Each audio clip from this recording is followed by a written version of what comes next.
I'd like to welcome you all here today, BWTV, Passion for Business.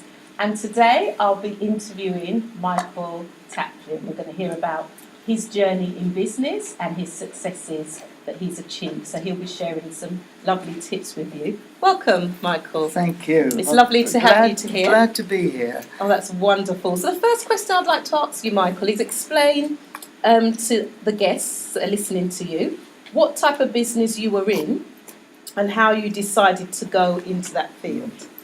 Well, before I do that, may I just say that from what I have heard today, that most of the people here are in business on their own, Yes. whereas I was in a business that was already established.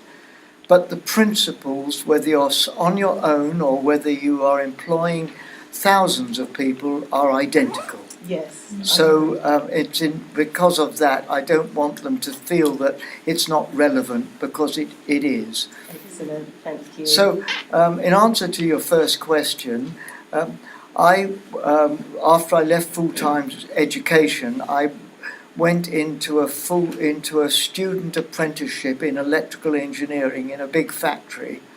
And I obtained my associate of the Institute of Electrical Engineers through that and night school. And then I was employed in the electrical research laboratories of English Electric, which is now part of GEC. Okay. So that was my background, electrical engineering. Right. So when my father was taken seriously ill, I went into the family business. And I knew absolutely nothing whatsoever of commercial knowledge. No. I was an engineer. I knew nothing more. So the learning curve was very steep. The turnover of the business at that time was 120,000, and there were 20 employees who regarded me with great suspicion. Yes. I took it to £3.5 million of profitable turnover and 150 employees before I came out of business life. That's fantastic. So it was a path which was not easy, Yeah. but picking up on some of the things that you've been sharing today, it was about having a vision and not letting go of it. And it worked. And it worked for you. That's wonderful to hear. So going on to the next question, you said that you picked up this business, you didn't have any knowledge about business, you trained in the profession, but literally it was a high, steep Yes. learning curve for you. How did you actually grow the business? What did you do? Well, the first thing I did was to get to know the employees. Right. That was I wanted that to be my very first challenge. Get to know people. And I built relationships with all the suppliers. Now, every business has a supplier. If you're manufacturing or if it's a service in a business, you buy and you sell. Even if you're creating, you buy paper to create. Everyone has suppliers. And I made friends with my principal suppliers, and there was a very good payoff from that, because I was taken to some wonderful places. I was taken to a week in Monte Carlo and watched the Monaco Grand Prix. I was taken to Barbados for a conference, and the conference lasted 1 hour in a week. And I was taken to Bavaria, and I was even taken to Gleneagles Hotel in Scotland. Oh, wow. So there were benefits of making friends with suppliers. Yes, So definitely. there's the other thing too. I was able to obtain extra good terms with suppliers, and they helped finance the business because they would give me extra credit. I didn't have to go to the bank manager for that, because if a supplier would give me another month before I had to pay him, I could sell those goods and then pay the supplier and not have to borrow money. So there were advantages of making friends with suppliers. That's fantastic. And I became friendly with the bank manager. I became friendly with the solicitors, and I became friendly with the accountants. These guys are there simply to serve us, not us to serve them. And they're not to be feared. But many people starting in business fear these professionals. They're there, the only reason that they succeed is because of us, so they need us. And I formed relationships with competitors. There was room for us all. And why have enemies with fighting each other in a marketplace which could accommodate both of us? So I made friends with my competitors, and it was to our mutual benefit. That's wonderful. I took trade customers to our principal suppliers, so it helped to build relationships with the customers. I would ask one of our suppliers if I could bring a party of my customers to their place, their factory or whatever it was, and that built relationships. So, in other words, it was all about relationships, and it always will be. So, in terms of tips, I know what one of your tips are going to be, but what tips would you give to someone wanting to grow their business? So if they're going to grow their business, what sort of tips and advice would you give to some of our listeners listening out here? Well, I can't give you a better one than Sharon has already given us today. Believe in what you're doing. Yes. If you don't believe it, whether it's service or manufacturing, creative, whatever it is, if you think, I'll have a go at this, it probably won't work. If you've got a passion for it and truly believe in it, then it probably will work. But you have to believe in what you're doing. That's wonderful. And in terms of, what would you say are the most important qualities that someone would need to have in running their own business? Well, have you researched the market for your intention? Have you actually said, I've got a dream for this, but will it work where I am? Have you actually researched the marketplace? And is there room for your dream? Is it a crowded marketplace, or is there room for it? Are there competitors? Do you know their strengths and weaknesses? Or is there a gap that you've spotted? Do you think, this isn't being done very well, and I can see that with my get up and go and my belief in what I've got and what I can do, I can make a dent in this market. But you've got to explore those things. Have you created a proper business plan? Do you have a successful business friend you can share it with? Do you have enough funds? And use a simple, effective counting machine. There is one that is absolutely tailor-made for small businesses, start-up businesses. It's called Xero. It's spelled Xero, and it's so simple to use. It's inexpensive. They'll give you a free trial. Go on the internet and look for Xero, Xero, and it would solve 99% of all the accounting difficulties there may be in this room, and it'll cut down your costs when you have your annual audit done, your annual accounts to present to the Inland Revenue, because it will take you right up to that stage. Accountants like it. It's well presented, so I can't recommend that highly enough. Okay. That's wonderful. So. And can you present your business plan to the bank with confidence? Remember, as I said it before and I'll say it again, banks are there to serve us. That's what they're there for. Make friends with the bank manager. I used to get him to take me out to lunch. That's friendship. So it sounds like friendship is a key element Yeah. of being successful in business. Not friendship for the wrong reasons, Yeah. but friendships for relationship reasons to build up that That's friendship. absolutely right. So in times like you were talking about the suppliers, if you had a relationship and a friendship with them, whereas if you didn't have that relationship, they might be asking for their money 2 months in advance. Yes. Because you've got the relationship, it gives you Yeah. time to get your sales in, Yes. so that you can then make your payment after you've had your sales in. That's right. So relationship doesn't only just work with customers, but it also works with the suppliers Yeah. and everyone that you're It working works with. with everybody. That's fantastic. Yes. So that's really a successful story and encouragement to us that you've been able to grow your business over the 30-year period from 120,000 with only 30 employees.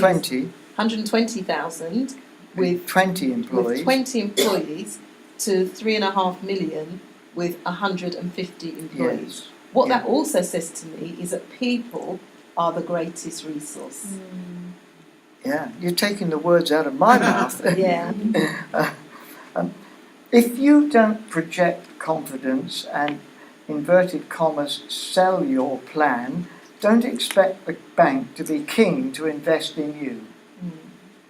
You have to go into the bank with such confidence that what you're planning to do will be something he'll want to back. Then don't be surprised if you don't have any success there. You don't go in cap in hand, in that old phrase. You go in there presenting yourself as a success. Yes. And that is very important. So it's all about how you present yourself. Always. And not only just the bank manager, if you were going for an award or if you were going for funding, you would have to present yourself with confidence Yes. and also with having that success behind you, knowing and believing in Yes. what it is that you're promoting. Because if you don't believe in it, Then how can don't anyone expect else? anyone else to. But you must have a well-prepared business plan. yes, You must be able to justify what you're what saying. you're saying, yeah. So he knows it's not just a lot of blah, blah, blah. It does have substance. Yes. Something that you can leave with him, something which makes sense. Yeah, and in teaching, when I work with people for business plans, I always say to them, change I think to I know. So if you said, I'm going to have 10 customers, how do you know that? Where's your evidence? Have you done the market research? Have you got the questionnaires? So you're changing, I think this, I think it will work, to I know. Because I've Yes. established the facts, I've gone out and done the research, I've got That's the right. evidence to show that. That's right. So any Yeah. closing comments, Michael, in going forward in business, or anything that you would like to say to anyone starting or growing a business? You gave me two other questions to Okay, answer. go on, go for them. A very important thing, most start-up businesses fail in the first 3 years because the people with the vision have underestimated the initial capital that is required. And you need initial funding, initial capital. Now, whether that's you've borrowed it from another source or whether you have accumulated it, don't underestimate your start-up capital in a business. It's nearly always more than you initially anticipated. Partly because people take longer to pay you than you had hoped for, and often your suppliers, when you start in business, are not very keen to give you much credit. So and also there's your premises. If you're working from home, you still may need equipment. You may need another computer. You may need other resources to back up what you're planning to do. Do not underestimate the startup capital. Then you asked me what tips would I give to someone wanting to grow their business. Oh yes, you've answered that one already. Have I? Yes, and also... No, I haven't really. Is that okay? Yeah, you can carry on, that's fine, yeah. Join the trade association for your business. Virtually every kind of business has a national association. And this is one way to build relationships, network, and make friends. Yes. Especially from areas well away from your business. Then there's no threat to either of you.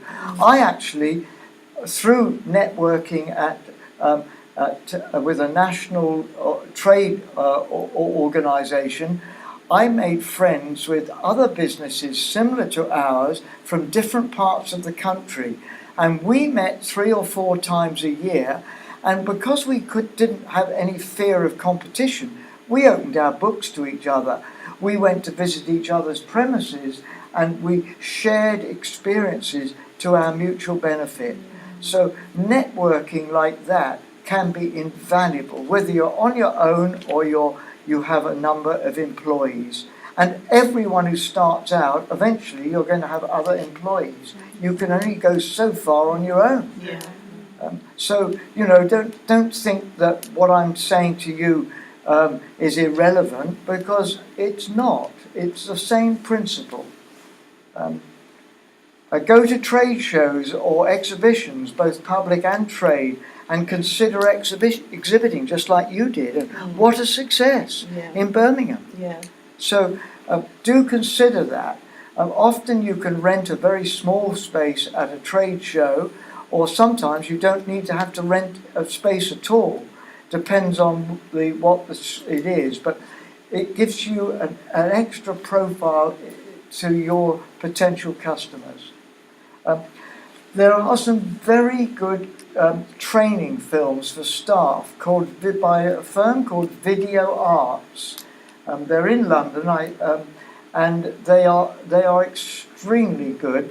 The firm is run by John Cleese, the comedy actor, Oh, yes. and he's a very, very astute businessman. And they do wonderful, wonderful training films. So as your business grows, make a note: Video Arts, training films in every area of a business. There's one called How to Exhibit Yourself, which goes through the pitfalls of how you handle an exhibition. Now, if you're working on your own, there's some wonderful tips there, and all sorts of videos to help run a business. Sloppy premises, sloppy perception by your customers. Be smart, be tidy and up together. People get an impression that your business is sloppy if you are. We have to present the best, just like you've been saying earlier. We may not be perfect, but we can be the best we can. Yeah. I helped a hairdresser in Swansea, and I said to him, "Ralph, come across the road and let's have a look at your shop." I said, "Look, it's dreadful. The paint's peeling. You've got a poster there which is falling down and faded. Don't be surprised that people walk by. Bright lights, nicely painted. You could do it on a Sunday if there's no one else to paint. But appearance is very important. It's very important. When we go shopping, like to go into somewhere smart, don't we? Yeah. If we go into a place that's run down, we wonder how long they've held the goods, or wonder whether this is the right place. So treat your business like you would like to be treated. And then you ask me, what do you think are the most important qualities to have when running a business? Yeah. Above all else, believe in what you're doing. Yes. Above everything else, enthusiasm, enthusiasm, enthusiasm, even when the going's tough. Yes, I would agree with that, definitely. You've got to maintain that. Sometimes our business was tough. I never let my employees see it. I projected enthusiasm to them, and it was a struggle sometimes. You have to let them believe, and let your customers believe, and let your suppliers believe that how could they possibly not work for you, supply you, or buy from you? You know, we have to project that, and it's hard work sometimes, mostly I would say. And make sure, when you start to employ, make sure that they know their value. And always be ready to learn. No one has all the answers.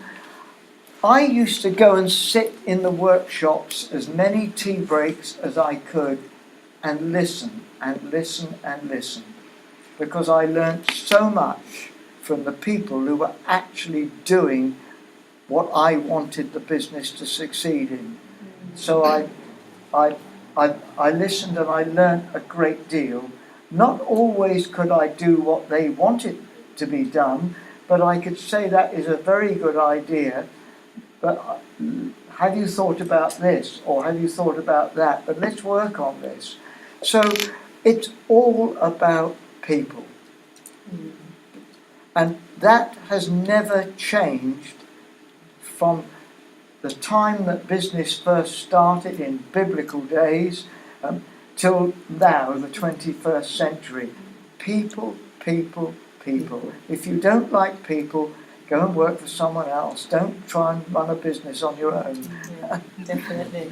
And I think, thank you so much, Michael. That has been wonderful, this interview, and ending it on people. Because people buy people. And it doesn't matter how big your business is, it is all about people. Always. People are the greatest resource in business. You can make lots of money, but people are the greatest They resource. So, Michael, thank you for taking the time to talk to us on Passion for Business and to share your passion about how you've been successful in business and what you've shared with us today to help someone else who's listening be passionate for business. Thank you very much. Give them a round of applause.